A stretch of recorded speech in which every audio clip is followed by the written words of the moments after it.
बिस्मिल्लाहिर्रहमानिर्रहीम। अस्सलाम वालेकुम। यूटीवी ग्लोबल के नाजरीन, मैं हूं आपका मेज़बान मानुल्लाह काइम खानी। उम्मीद करता हूं कि आप सब खैर आफियत से होंगे। नाजरीन, गुज़िश्ता 24 घंटों में तकरीबन 40 फ़लस्तीनियों की शहादत की इतलात मौसूल हुई हैं। और अभी की एक ब्रेकिंग न्यूज़ ये भी आपको दे दूं कि गज़ा में मौजूद एक ऐसा स्कूल है जिसको इसराइली हथियारों के जरिए टारगेट किया गया है और उस स्कूल को जो है वो हमला किया गया, उस स्कूल के ऊपर, उसके साथ साथ अस्पतालों पे हमला किया गया है।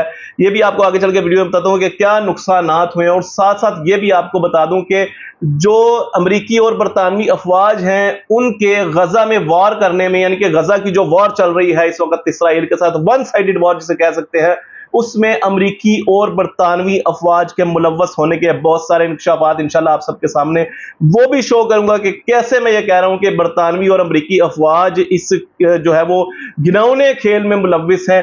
तो इसके साथ साथ ये भी आपको बता दूं कि मोदी जो है, देखें, मोदी जो है इस वक्त प्यूटन के पास गया है, रशिया में गया और जाके वहां पे हाथ जोड़ लिए हैं, माफिया मांग रहा है कि जनाब मेरी जान छुड़वा दो, मुझसे बहुत बड़ी गलती हो गई है।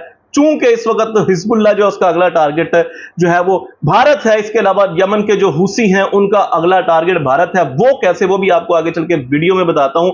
इसके साथ साथ ये बता दूं कि जो ईरान का नया सदर है उसने कहा है कि जहां से इब्राहिम रईसी ने जंग छोड़ी थी वहीं से उसी अंदाज में जंग आगे जारी रहेगी।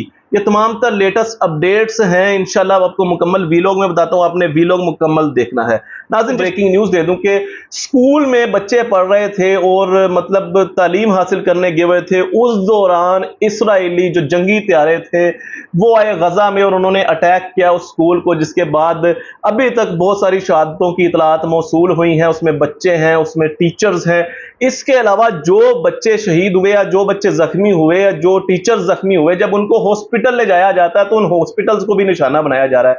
यानी कि ये मैं आपको बता दूं कि जंग के भी कुछ कवानीन होते हैं, जंग के भी कुछ लॉज होते हैं कि जनाब आप कभी भी मेडिकल के अमले को, आप कभी भी हॉस्पिटल्स को, आप कभी भी एम्बुलेंसेस को, आप कभी भी तिब्बी अमले को जो है वो किसी तरह माली और जानी नुकसान नहीं पहुंचा सकते। जंग के असूल होते हैं। लेकिन इसराइल ने इन तमाम तर कवानीन की धज्जियां बखेड़ के रख दी और इंटरनेशनल कवानीन को भी अपने पांव तले रोन दिया हुआ है। देखिए, इंटरनेशनल कवानीन की बात ही हम कैसे करें जब इंटरनेशनल जितने भी यूरोप कंट्रीज हैं इस वक्त सारी इस वक्त इसराइल की हिमायत में है, इस वक्त सारे इसराइल के साथ बैठे हुए, तो फिर बंदा किससे तवक्कुआत रखे।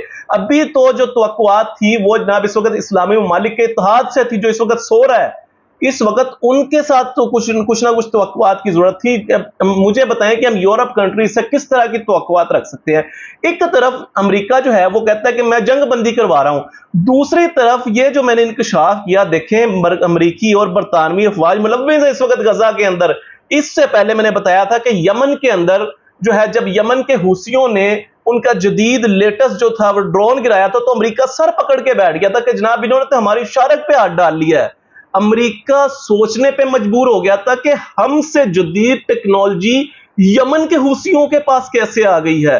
तो अब हुआ क्या था कि उस वक्त जब यमनियों को टारगेट बनाया था अमेरिका की जानब, तो यमनियों ने उसका डबल बदला लिया था और अमेरिकी महंगे तरीन यानी कि एयरक्राफ्ट कैरियर थे उनको उड़ा के रख दिया था सारा बहरे अरब के अंदर।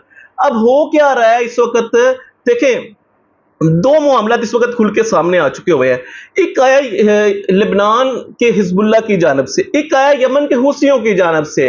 अब इंडिया ने सारे अपने मिसाइल जो है वो इसराइल को फराहम किए थे, अपने जदीद ड्रोन्स जो हैं वो सारे इसराइल को फराहम किए थे, अपना तमाम गोला बारूद इसराइल को फराहम किया था कि भाई मारो इनको, फलस्तीनियों को मारो, इनको मुसलमानों को गजा के अंदर। उसके बाद उन्हीं हथियारों को इस्तेमाल करते हुए इसराइल ने जब हमला किया था ना सिर्फ गजा के ऊपर, हिजबुल्लाह के ऊपर, हिजबुल्लाह का बड़ा अहम कमांडर मारा गया था, जिसके बाद हिजबुल्लाह ने कहा था कि बस अब बहुत हो गया है। जब उन्हें पता चला था कि जनाब ये सारा जो असला इस्तेमाल हो रहा है वो तो इंडियन है, अब मैंने आपको पहले बताया था कि धमकी दे दी थी इंडिया को कि बस अब और कुछ नहीं होगा, अब होगी तो सिर्फ जंग होगी। अब हुआ क्या, मोदी जो है उसको पता है कि जब मैं यमन के हुसियों को छेड़ूंगा तो भाई वो इतनी दूर इसराइल पे हमला नहीं करेंगे, वो तो जाहिर बात है अपने करीब तरीन जो इंडिया उसके ऊपर हमला करेंगे। अब जब मैं हिजबुल्लाह को छेड़ूंगा तो हिजबुल्लाह जो है वो इसराइल को छोड़ देगा, वो तो मेरी तरफ मुंह कर लेगा। अब हुआ क्या, नरेंद्र मोदी जो है वो इस वक्त चला गया रशिया के दौरे पे, प्यूटन के पास चला गया है। अब आप अंदाजा लगाएं प्यूटन के पास किस वक्त में गया और सर पकड़ के बैठा हुआ है मोदी वहां पे कि जनाब मुझे बचा लो, मैंने तो एक गलत वार के अंदर हाथ डाल लिया है, मुझे माफी दिलवा दो। अब हो क्या रहा है वहां पे, वो सर पकड़ के बैठा हुआ है। क्योंकि देखें, अगर बात की जाए इंडियन समंदर की, तो इस वक्त यमन के हुसियों के पास जो अगला टारगेट है वो इंडिया है, क्योंकि इंडिया में जितना भी माल आता है वो अफ्रीका से आता है। अब हो क्या रहा है कि जब अफ्रीका से माल आएगा तो यमन के हुसियों ने जिस तरह पहले अमेरिका को नहीं छोड़ा जो अपने आप को सुपर पावर कहता था, हालांकि मैं हमेशा कहता हूं कि सुपर पावर सिर्फ उस अल्लाह की जात है, उसके अलावा कोई सुपर पावर नहीं है। तो अमेरिका को नथ डाल दी थी यानी कि यमन के हुसियों, तो इंडिया तो शायद कोई नहीं, इंडिया तो भाई शायद कोई नहीं, ऐसे इंडिया के लिए उनका खेल है।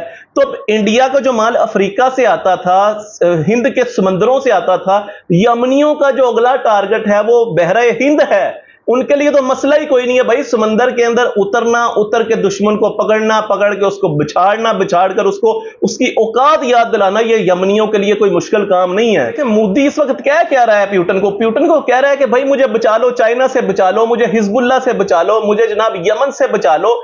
चाइना इस वक्त में, जब मोदी चला गया है प्यूटन के पास, तो चाइना अपनी फौजें लेके बॉर्डर पे पहुंच चुका है, चाइना अपने बंकर्स लेके बॉर्डर पे पहुंच चुका है, चाइना अपने टैंक्स लेके बॉर्डर पे पहुंच चुका है, और उसका अगला हदफ जो है वो इंडिया है।